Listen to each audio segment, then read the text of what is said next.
everyone, I am Priyanshu Parmar and welcome to our channel Vidya Har Ghar. In today's lecture, we will be discussing doctrine of separation of power. आपको ये lecture क्यों देखना चाहिए?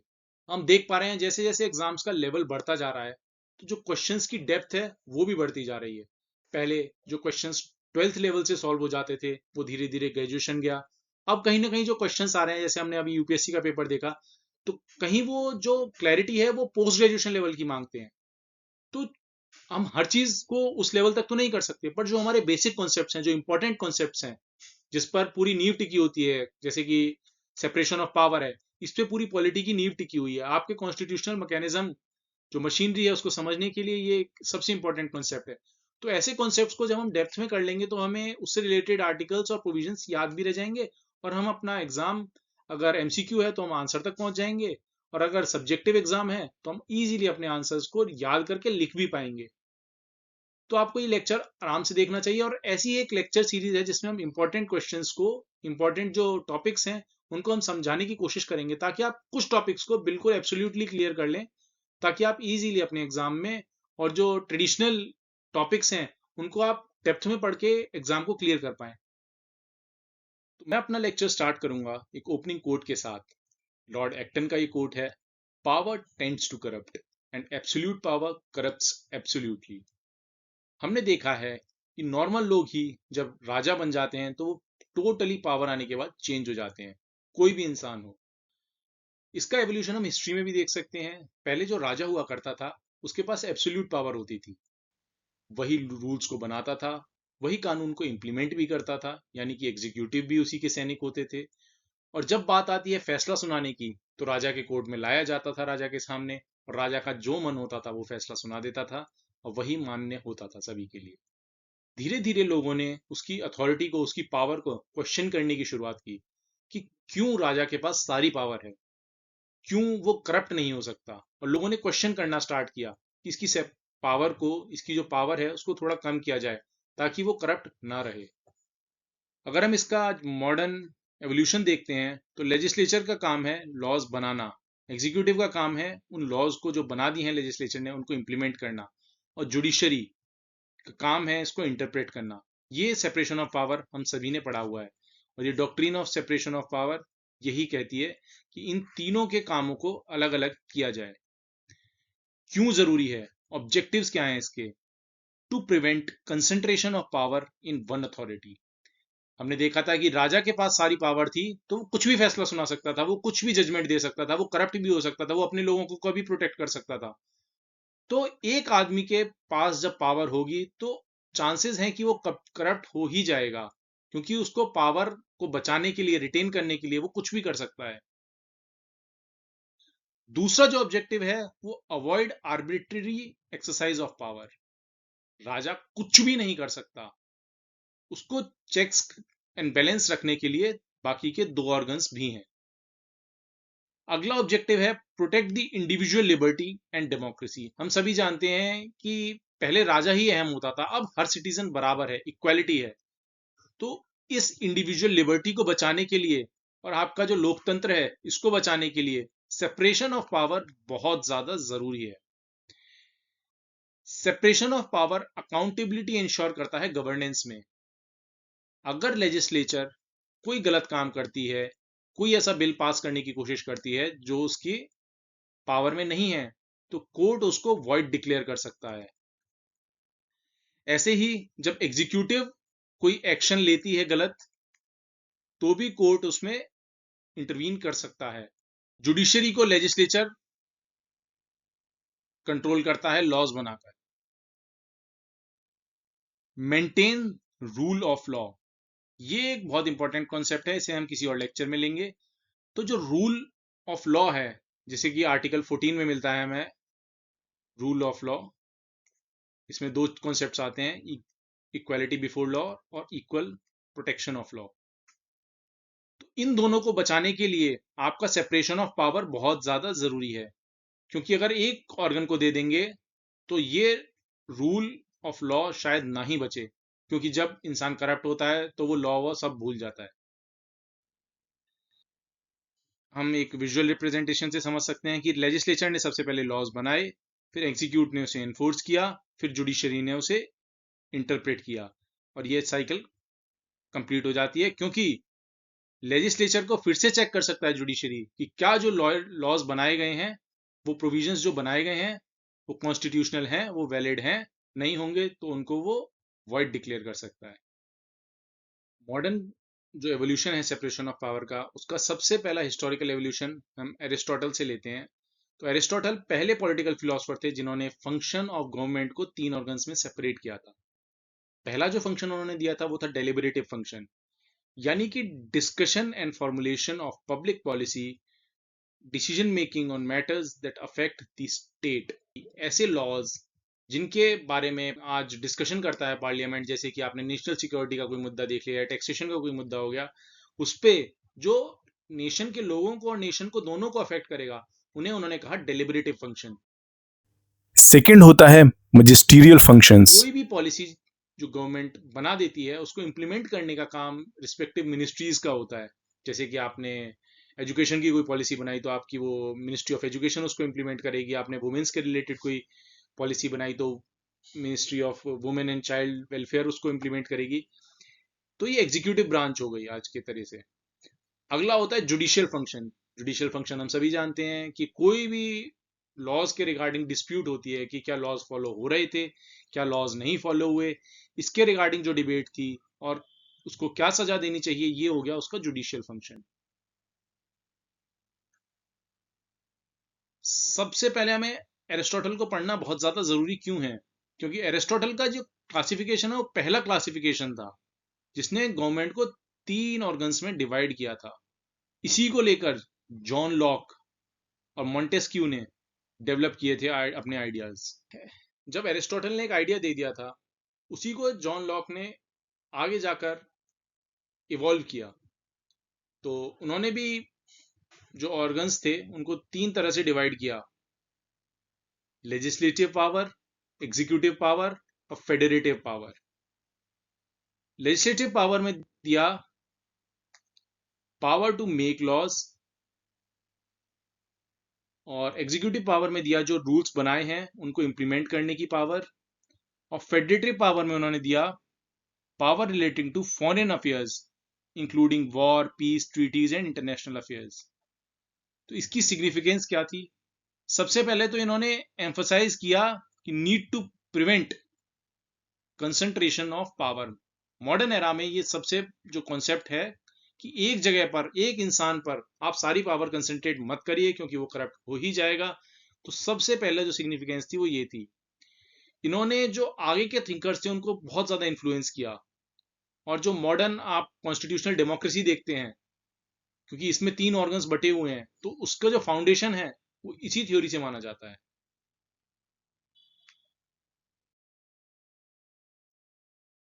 अगले जो हमारे thinker थे मॉन्टेस्क्यू थे। उन्होंने डॉक्ट्रिन दी थी सेपरेशन ऑफ पावर। तो उनकी एक बुक थी ट्रायस पॉलिटिका, इसमें दिया उन्होंने separation of power. Spirit of laws 1748 की बुक है, इसमें भी इन्होंने इसको एक्सप्लेन किया। इन्होंने जो मॉडर्न डिवीजन है लेजिस्लेचर, एग्जीक्यूटिव और जुडिशरी का, जिसमें कि लेजिस्लेचर का काम है लॉज को बनाना, एग्जीक्यूटिव का काम है लॉज को एग्जीक्यूट करना, और जुडिशरी का काम है इंटरप्रेट करना। तो इसका कोर प्रिंसिपल है कि नो पर्सन और body shall exercise all the powers of governance. तीनों जो लेजिस्लेटिव, एग्जीक्यूटिव, जुडिशरी के फंक्शन एक आदमी में कंसंट्रेट नहीं होने चाहिए। इससे क्या होगा कि इंडिविजुअल जिसके पास पावर नहीं है, एक आम आदमी, उसकी लिबर्टी प्रोटेक्ट होगी। इससे चेक्स और बैलेंसेस होंगे और टायरनी और आर्बिट्री रूल को प्रिवेंट कर सकते हैं हम। मॉन्टेस्क्यू का एक बहुत ही फेमस स्टेटमेंट है about judicial independence: there is no liberty if the power of judging are not separated from the legislature and executive. भाई लिबर्टी तो तभी बचेगी कि सरकार कभी गलत कर रही है तो कोर्ट्स उसको चेक कर पा रहे हैं। अगर आप तीनों ही चीजें एक ही इंसान को दे देंगे तो वो एब्सोल्यूट हो गया ना, वो तो कहेगा कि हमेशा मैं सही ही कर रहा हूं। लिबर्टी तभी एग्जिस्ट कर सकती है अगर आपके जजेस इंडिपेंडेंट हैं। अगर आप जजेस के थ्रेट देंगे, आप जजेस को इंडिपेंडेंट नहीं रखेंगे, तो वो फ्री डिसीजंस दे ही नहीं सकते। आपने बहुत से केसेस में देखा है, करप्शन भी कभी कभी देखा जाता है जुडिशरी में कुछ। तो जो कॉन्सेप्ट है वो यहीं से इवॉल्व होता है कि अगर जजेस फ्री नहीं होंगे, फ्री डिसीजंस नहीं दे पाएंगे, तो इंडिविजुअल की लिबर्टी कैसे बचेगी। जुडिशरी को पॉलिटिकल इन्फ्लुएंस से बिल्कुल अलग होना चाहिए। ये बहुत अच्छा कॉन्सेप्ट है।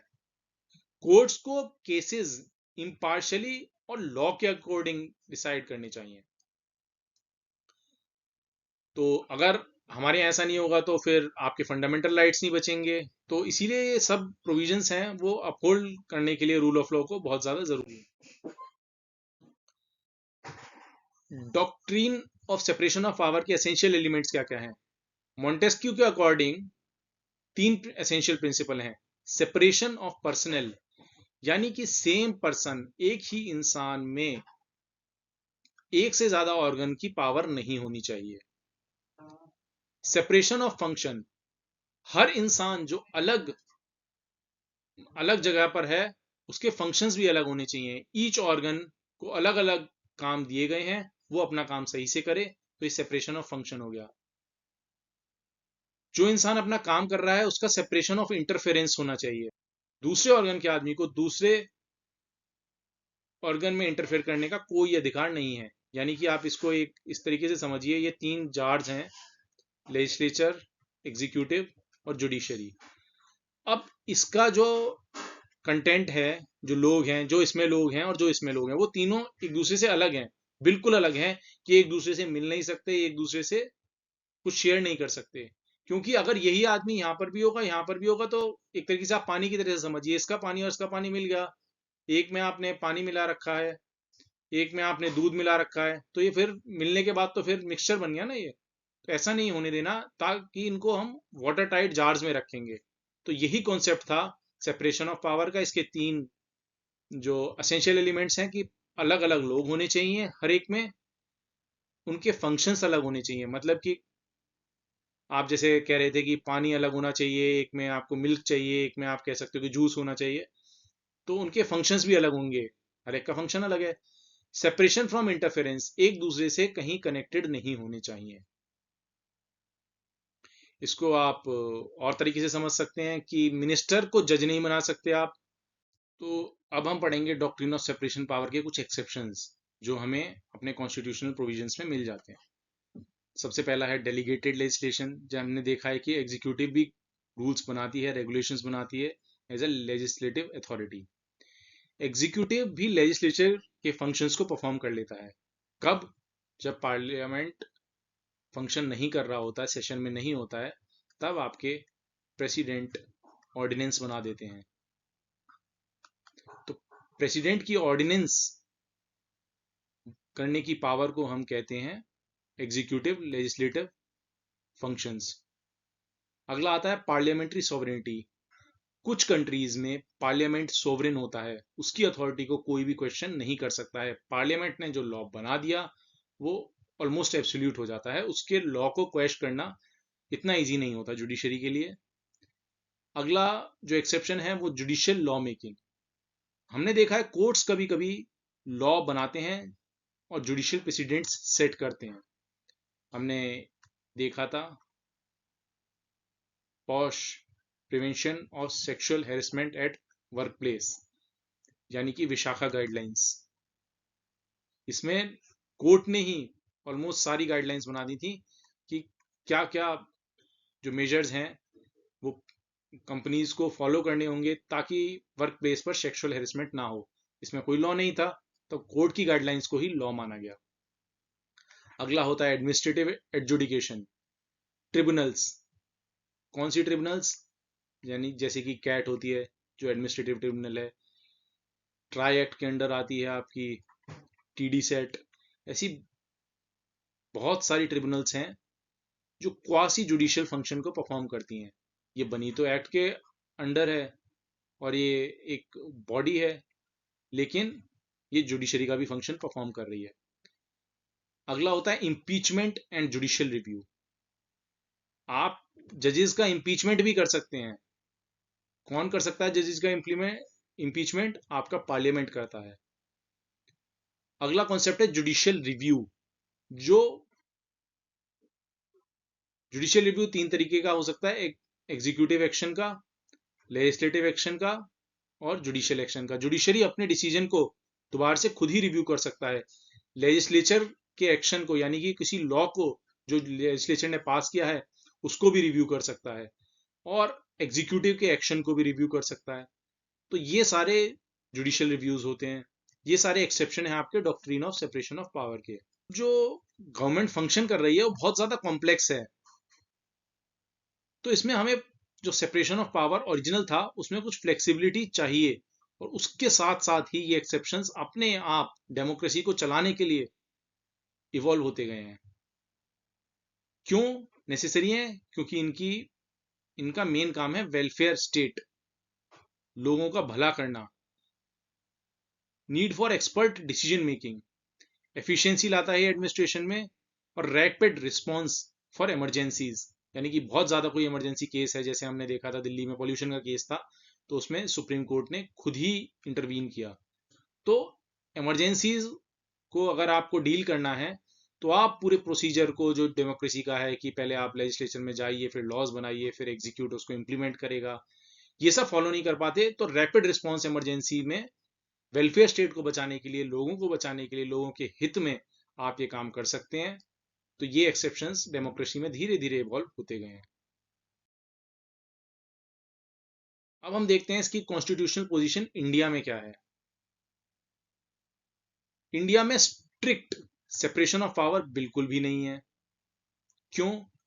क्योंकि आपके तीनों ऑर्गन्स एक दूसरे के पास ही रहते हैं, मिलते हैं, जुलते हैं और एक साथ काम करते हैं। आर्टिकल 53 में दिया है एग्जीक्यूटिव पावर जो है प्रेसिडेंट की, वो वेस्टेड है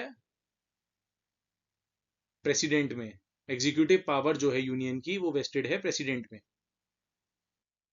लेजिस्लेचर की जो पावर है वो पार्लियामेंट में है, ये दिया हुआ है आर्टिकल 125 में। आर्टिकल 124 एस्टेब्लिशमेंट करवाता है सुप्रीम कोर्ट का।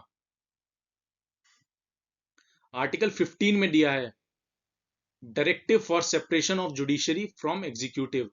ये आर्टिकल आपको बहुत ज्यादा, क्योंकि तीनों में नहीं दे रहा है पर दो में तो दे ही रहा है, तो सेपरेशन ऑफ पावर के लिए सबसे पावरफुल जो आर्टिकल है इंडिया में, अगर आप कभी भी आंसर लिखेंगे तो इस आर्टिकल को आप इग्नोर नहीं कर सकते।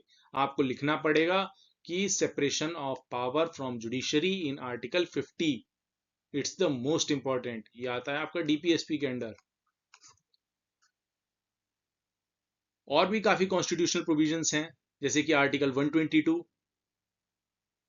Court can not inquire into parliamentary proceedings. आपने लेजिस्लेचर को एक आइसोलेशन दे दिया। Article 121, restriction on discussion of judicial conduct in the parliament. Article 361, immunity to president and governors. आप इनको नॉर्मली अरेस्ट नहीं कर सकते जैसे नॉर्मल लोगों को करते हैं, तो इनको ये पावर दी गई है। इसके लिए आपको कुछ इंपॉर्टेंट केस लॉज पढ़ने होंगे, जैसे कि Ram Jawaya Kapur versus state of Punjab 1955। इसमें कोर्ट ने कहा था कि there is no rigid separation of power in India. ये केस सबसे ज्यादा इंपॉर्टेंट है।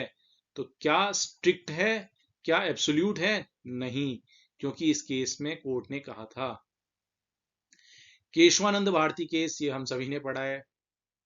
तो इसमें स्टेट ऑफ केरला 1973, इसमें भी सेपरेशन पावर ऑफ पावर को पार्ट बताया था बेसिक डॉक्ट्रिन स्ट्रक्चर का, यानी कि आप सेपरेशन ऑफ पावर को खत्म नहीं कर सकते इंडिया में।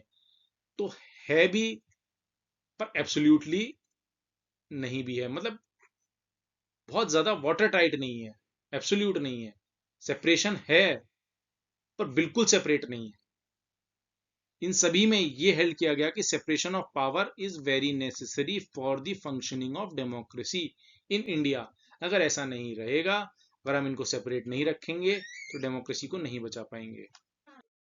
इंडियन कॉन्स्टिट्यूशन में स्ट्रिक्ट सेपरेशन ऑफ पावर नहीं है। India follows a system of limited separation of power, establishing functional specialization functional specialization का मतलब है कि लेजिस्लेटर, एग्जीक्यूटिव और जुडिशरी का काम है कोर्ट्स को देखना, लॉज को समझना, तो वो अपने काम को सही से करे। एग्जीक्यूटिव जिसका काम है इम्प्लीमेंटेशन करना लॉज का, वो अपने स्पेशलाइजेशन को अच्छे से करे। यहाँ पे स्पेशलाइजेशन की बात आ जाती है। और आपके पार्लियामेंट का काम है लॉज को बनाना, तो वो अपने लॉज बनाने वाले काम को सही से करे। यही कहता है फंक्शनल स्पेशलाइजेशन। इससे क्या होगा, चेक्स और बैलेंसेस, यानी कि ये गलत काम करेगा तो ये इसको रोकेगा, ये गलत काम करेगा तो ये इसको रोकेगा। और coordination among organs of government, आपने बहुत बार देखा होगा कोर्ट में चीफ जस्टिस या फिर जजेस गवर्नमेंट को डायरेक्ट करते हैं कि आप इस पे जल्दी से जल्दी कानून बनाइए, आप इसके लिए क्या प्रोविजन लेकर आ रहे हैं। तो ये कोऑर्डिनेशन है, तीनों को मिलकर देश को, देश के लोगों के हित में काम करना है। ये हो गया आपका कोऑर्डिनेशन।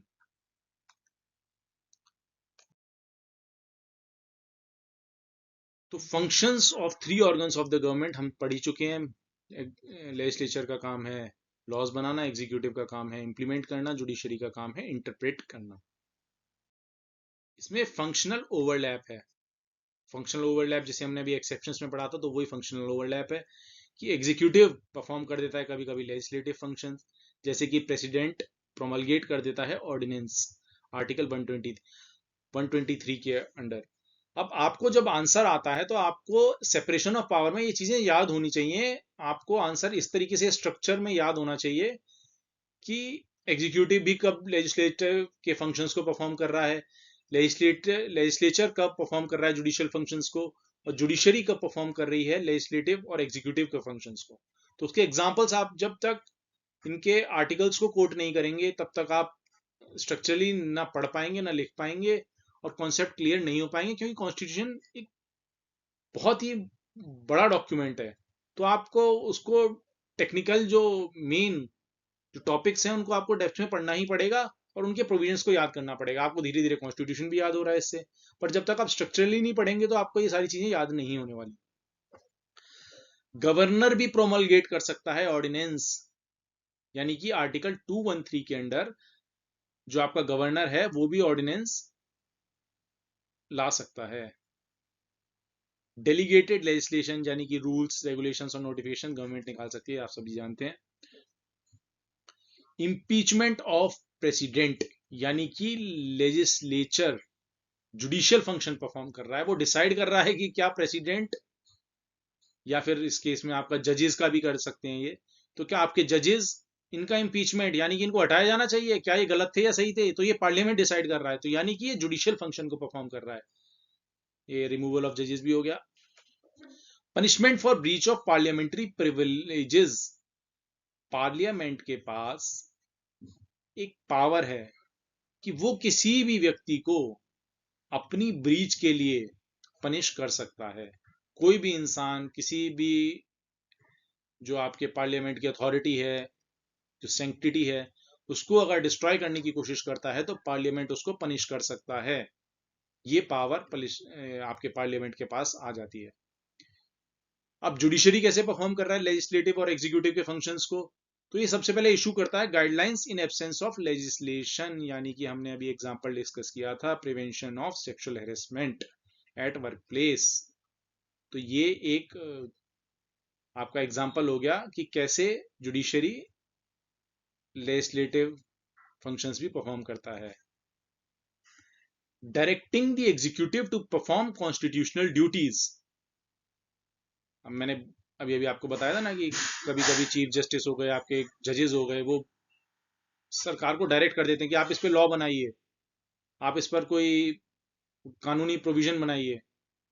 तो जैसे पहले हमने देखा था एडल्ट्री कह लीजिए आप, तो वो पहले पनिशेबल थी, लेकिन जैसे जैसे अब आपका बीएनएस आया है तो उसमें उन प्रोविजंस को गवर्नमेंट ने हटा दिया, क्योंकि कोर्ट ने उसको हटाने के लिए कहा गया था, क्योंकि वो डेरोगेटरी थी वुमेन्स के लिए। आर्टिकल 50 सबसे इम्पोर्टेंट चीज है इंडियन कॉन्स्टिट्यूशन में। अगर इसका कोई क्वेश्चन आता है, आपको आंसर लिखना है, चाहे आपको अपने कॉलेज में लिखना है, चाहे आपको कंपटीशन में लिखना है, आप इस आर्टिकल के बिना अपना आंसर सेपरेशन ऑफ पावर का नहीं लिख सकते। आपको ये आर्टिकल कोट करना ही पड़ेगा। ये आपकी बुद्धि है कि आपने इसको लिंक करके पढ़ा है, तो आप इसको जब भी आएगा तो लिख सकते हैं। ये एक directive principle of state policy है। आर्टिकल 50 हमें पता ही है। आर्टिकल 51 ये आपका फंडामेंटल ड्यूटीज हो जाती हैं। तो 51 तक आपका ये है। और आर्टिकल 50 है separation of judiciary from executive. अगर ये जुडिशरी फ्रॉम एग्जीक्यूटिव और लेजिस्लेचर मेंशन कर देता तो ये कॉन्स्टिट्यूशनल प्रोविजन हो जाता सेपरेशन ऑफ पावर के लिए। पर क्योंकि separation of judiciary from executive है, तो ये इसके हिसाब से कॉन्स्टिट्यूशन में ऐसा कोई प्रोविजन नहीं है मॉन्टेस्क्यू वाला सेपरेशन ऑफ पावर का। The state shall take steps to separate judiciary from executive in the public services of the state. यानी कि स्टेट की ड्यूटी है कि जुडिशरी और एग्जीक्यूटिव को सेपरेट रखे पब्लिक सर्विसेज ऑफ स्टेट में। ये आपका पार्ट 4 डीपीएसपी में मिल जाता है। क्यों है ये जरूरी? डीपीएसपी में है, यानी कि स्टेट की ड्यूटी है, स्टेट को ऐसा करना चाहिए। क्या ये एनफोर्सिबल बाय लॉ है? नहीं। DPSP are not enforceable in the courts. Direct the state to ensure judicial independence.